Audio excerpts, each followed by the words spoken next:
Assalamualaikum warahmatullahi wabarakatuh. Perkenalkan, nama saya Makfira Abdurrahman, NPM 022722111084. Program Studi Akuntansi Fakultas Ekonomi dan Bisnis Universitas Hairun. Baik, di sini saya akan menjelaskan sedikit tentang netnografi. Netnografi adalah metode penelitian yang mempelajari perilaku dan aktivitas komunitas online. Ini adalah pendekatan inovatif terhadap etnografi yang melibatkan observasi sistematis, analisis, dan interpretasi data online. Peneliti mengumpulkan dan menganalisis data dari sumber online seperti platform, media sosial, forum online, dan blog. Data ini bisa bersifat kuantitatif dan kualitatif, memberikan wawasan tentang praktik dan sikap komunitas online. Netnografi juga melibatkan penggunaan teknik etnografi, seperti observasi partisipan, wawancara mendalam, dan kelompok fokus, untuk memahami komunitas online dan budaya mereka. Netnografi adalah metodologi penelitian yang penting di era digital saat ini. Hal ini membantu peneliti memahami bagaimana struktur sosial, hierarki, dan norma dibentuk, diperkuat, dan ditantang di ruang online. Berikut alasan lain mengapa netnografi sangat penting dalam penelitian. Memahami komunitas online. Netnografi memungkinkan peneliti untuk memahami perilaku, sikap, dan pengalaman komunitas online, serta dinamika budaya dan sosial yang membentuk komunitas ini. Akses ke kumpulan data yang besar. Komunitas online menghasilkan banyak data melalui postingan media sosial, diskusi forum, postingan blog, dan banyak lagi. Netnografi memberi para peneliti alat untuk mengumpulkan, menganalisis, dan menafsirkan data ini, sehingga memungkinkan pemahaman yang lebih komprehensif tentang masyarakat. Fleksibilitas. Netnografi dapat disesuaikan dengan pertanyaan dan konteks penelitian yang berbeda, termasuk hipotesis. Untuk membantu peneliti menyesuaikan pendekatan mereka bisa diperlukan. Hemat biaya. Netnografi tidak memerlukan peralatan mahal atau pelatihan khusus. Peneliti dapat melakukannya dari jarak jauh dan mengumpulkan serta menganalisis data pengguna, perangkat lunak, dan alat yang tersedia. Ketepatan waktu. Komunitas online terus berkembang dan netnografi memungkinkan peneliti untuk mengikuti perubahan ini dan mengidentifikasi tren dan isu yang muncul. Ketika internet terus berkembang dan mengubah kehidupan kita, netnografi kemungkinan akan menjadi alat yang semakin penting bagi para peneliti yang ingin memahami lanskap budaya dan perilaku online yang tidak konstan. Etnografi dalam penelitian telah berkembang dalam 1 dekade terakhir. Metode ini dapat sangat berguna dalam meneliti interaksi antara warga dan lembaga, antara rakyat dan pemerintah, antara publik figur dan dengan masanya. Walau berada pada jaringan internet, mereka telah membentuk sebuah budaya, kepercayaan yang dipelajari, nilai dan kebiasaan yang mengarahkan dan menuntut tingkah laku dari lingkungan kelompok tertentu. Maka dengan munculnya budaya di ruang internet tersebut, etnografi tidaklah cukup untuk memahami kelompok yang terbentuk melalui komunikasi dengan mediasi media. Ketika orang tidak ingin berbicara tentang sesuatu dan membuat penilaian secara langsung, netnografi memungkinkan untuk mendapatkan jawaban yang dibutuhkan dengan mendengarkan percakapan yang terjadi di dalam web, menganalisis perilaku dan opini para pengguna. Di Indonesia, khususnya di lingkungan ilmu komunikasi dan ilmu pemasaran atau marketing, metode netnografi sudah banyak digunakan dalam penelitian. Netnografi adalah cara untuk melakukan penelitian antropologi melalui internet, menggunakan informasi yang tersedia secara publik di mana semua orang bebas berbagi melalui media sosial. Netnografi mencakup berbagai disiplin ilmu secara online seperti analisis isi, penggalian teks dari pengetahuan anonim yang belum dieksplorasi, menciptakan cerita dengan cara dari mulut ke mulut. Netnografi mencoba untuk membawa unsur manusia kembali menjadi pengalaman yang tak terwujud. Beberapa ahli telah menggunakan istilah yang berbeda untuk menggambarkan apa yang mereka lakukan dengan budaya dan komunitas online tersebut.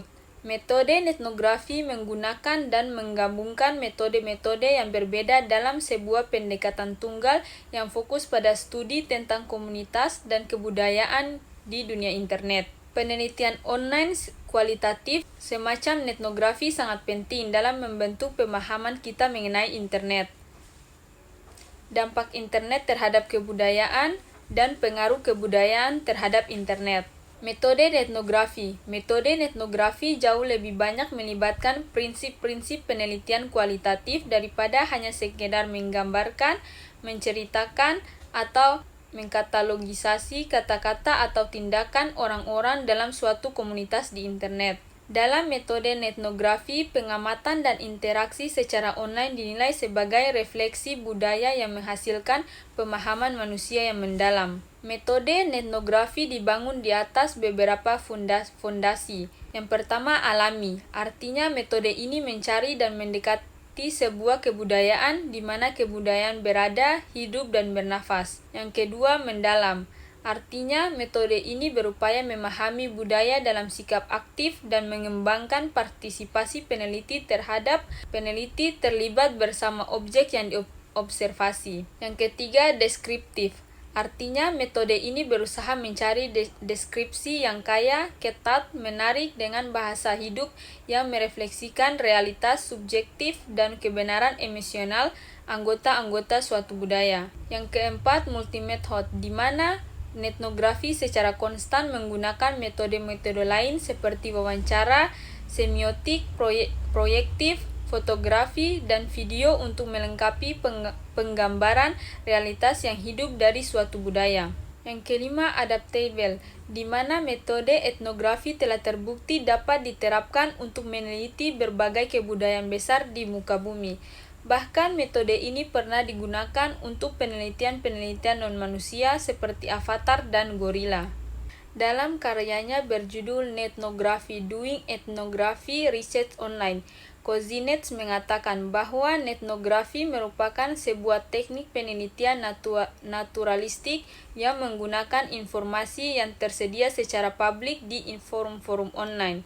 Etnografi mengadopsi prosedur etnografi, khususnya observasi berpartisipasi ke dalam kontingensi yang unik dari interaksi sosial yang dimediasi komputer.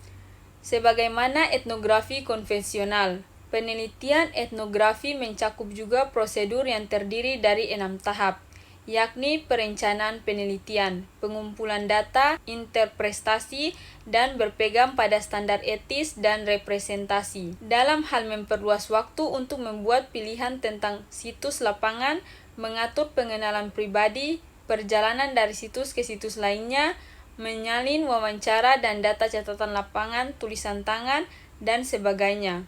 Etnografi jauh lebih sedikit memakan waktu dan sumber daya intensif. Meskipun menggunakan etnografi merupakan pilihan yang menimbulkan beberapa keterbatasan yang berbeda-beda. Namun, bila digunakan secara ketat, etnografi dapat memberikan peneliti wawasan ke dalam perilaku yang terjadi secara alami dan kemudian meningkatkan pemahaman dengan lebih banyak pilihan yang mengganggu, seperti partisipasi komunal dan anggota wawancara. Menurut Kozinets, istilah pengumpulan data yang digunakan dalam hubungannya dengan etnografi sebenarnya kurang tepat dan tidak sangat membantu. Dalam etnografi, pengumpulan data berarti berkomunikasi dengan anggota dari suatu budaya atau komunitas. Komunikasi tersebut dapat dilakukan dalam banyak bentuk, tapi bentuk manapun yang dibutuhkan memerlukan keterlibatan, partisipasi, interaksi, persekutuan, hubungan, kolaborasi, dan koneksi dengan anggota-anggota komunitas, tidak dengan website, server, atau keyboard, tetapi dengan orang-orang di ujung lain. Miles dan Huberman mengkategorikannya sebagai dokumen, wawancara, dan observasi. Mengenai bagaimana menganalisis data, Kozinets menyebutkan 2 jenis analisis data dalam etnografi, yakni metode analisis berbasis coding dan interpretasi hermeneutika. Dalam menganalisis data kualitatif, etnografi menggunakan pendekatan induktif. Induktif adalah bentuk penalaran logis di mana pengamatan individu dibangun untuk membuat pernyataan yang lebih umum tentang fenomena. Sedangkan analisis data induktif adalah cara untuk memanipulasi seluruh tubuh informasi yang tercatat yang telah dikumpulkan selama penelitian etnografi kita. Secara umum, analisis data induktif ini mencakup seluruh proses mengubah produk yang dikumpulkan dari etnografi atau melalui partisipasi dan observasi, yakni berbagai file tekstual dan gratis yang diunduh, transkrip wawancara online, catatan lapangan reflektif, menjadi sebuah representasi penelitian yang jadi, baik dalam bentuk artikel, buku, presentasi, atau laporan. Etnografi juga harus mengkonstruksi sebuah interpretasi hermeneutika. Artinya kita harus membuat interpretasi yang koheren dan bebas dari kontradiksi, dapat dipahami oleh audiens yang akan membaca, didukung dengan contoh-contoh yang relevan, memiliki relevansi dengan literatur yang terkait, mencerahkan dan menyuburkan dalam mengungkap dimensi baru dari masalah yang ditangani, serta menghasilkan wawasan yang secara eksplisit memperbaiki pemahaman kita saat ini mengenai suatu masalah. Sebuah etnografi yang menggunakan interpretasi hermeneutika juga ditulis dengan gaya prosa yang persuasif, melibatkan, menarik, merangsang, dan mengajak, serta menggunakan ilusi, metafora, perumpamaan, dan analogi. Sebuah interpretasi hermeneutika yang baik akan menggali konteks sosial dan histori dari data dan menyajikan sebuah interpretasi budaya yang halus dan spesifik. Etnografi difokuskan pada studi tentang sosial media. Metode etnografi digunakan untuk memahami tipe relasi sosial pada jaringan internet seperti media sosial. Dalam hal ini biasanya peneliti menggunakan teori CMC atau Computer Mediated Communication. Adalah format komunikasi baik bersifat interpersonal, kelompok, organisasi, dan massa yang dilakukan melalui jaringan yang termediasi dengan internet, sehingga segala aktivitas dan perilaku manusia dilakukan dan dimediasikan oleh jaringan internet. Untuk mengetahui bagaimana metode penelitian yang diterapkan dalam etnografi, peneliti harus mempelajari lebih dalam terkait. Yang pertama, bidang penelitian. Penentuan bidang penelitian ini cukup penting, di mana peneliti harus mengetahui banyak hal tentang objek yang akan diteliti. Perlu adanya pengumpulan sejumlah pertanyaan terperinci yang memungkinkan peneliti menemukan pola secara kualitatif. Yang kedua, identifikasi dan seleksi komunikasi. Menggunakan mesin pencari online untuk mengidentifikasi komunitas online yang sesuai dan berhubungan dengan peneliti yang akan dilakukan. Yang ketiga, pengamatan dan pengumpulan data. Menentukan komunitas online yang akan dipilih sesuai dengan batasan penelitian yang ada. Kemudian, peneliti akan mengambil data dari komunikasi yang telah ada dan interaksi dari peneliti di dalam komunitas tersebut. Keempat, analisis data. Data yang telah diambil kemudian dianalisa secara mendalam dengan metode manual untuk mengetahui pola interaksi yang ada. Kelima, etika penelitian dalam hal ini tentunya sangat berhubungan erat dengan kewaspadaan sikap terhadap suatu komunitas online yang akan diteliti, karena data yang diambil akan sangat berpengaruh jika terjadi suatu hal yang sangat tidak diinginkan. Baik, mungkin itu saja sedikit penjelasan dari saya. Terima kasih. Wabillahi taufiq wal hidayah. Wassalamualaikum warahmatullahi wabarakatuh.